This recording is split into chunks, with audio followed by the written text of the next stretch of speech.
So today we are going to be making some spaghetti and sausage. So let's get into it. Let's go. So you're going to want to have some spaghetti noodles, some spaghetti sauce, and some oil. I'm using vegetable oil. And you want to touch a little bit of salt in the water. You want to get the water to boil in a pan. Then just want to have a little bloop of oil in the sauce.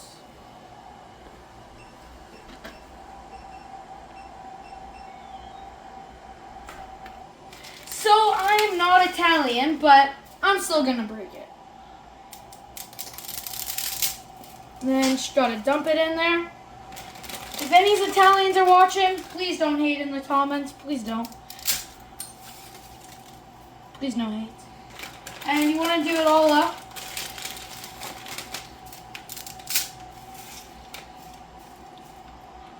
And then you wanna get all the noodles till they're all fall down. And lump or silky. I don't know.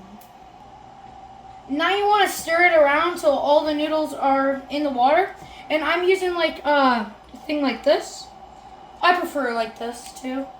And you want to turn the heat down to like medium to low. I'm doing like 4, just so it doesn't boil over with the foam. Make sure to stir it around. The noodles are getting kind of lumpier. Now we're going to warm up the sauce so it's not cold sauce. So I have it on low, this pan. I'm just going to dump in the sauce. And then I have like a big wooden spoon for this. And I'm just going to wipe this little bit off. And then just going to mix it around just so it doesn't burn. Now we're going to season the tomato sauce. And a staple in my household is garlic. If it doesn't have garlic, it's not good. So it's like, you don't want to go over it or it's going to get too spicy. So like, let's just start with this and just like mix it around. And then since I'm the chef, I can probably like just do a finger dip and taste it. And I think this will actually be enough. You guys can add more if you guys want, but you guys also don't want it to be that spicy. So, you see my spaghetti's done. You want to turn off your stovetop and get a strainer ready for dumping it. My pot, you might need to wear oven gloves for. So, I prefer to wear oven gloves. Put this off to the side.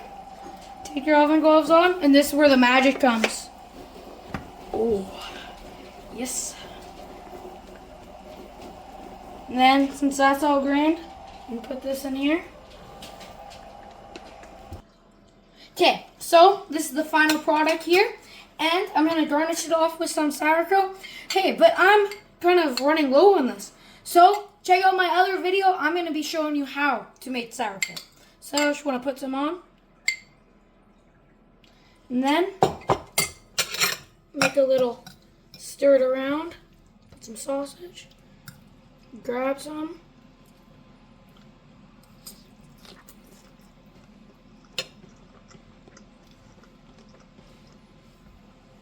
10 out of 10 for sure. Amazing.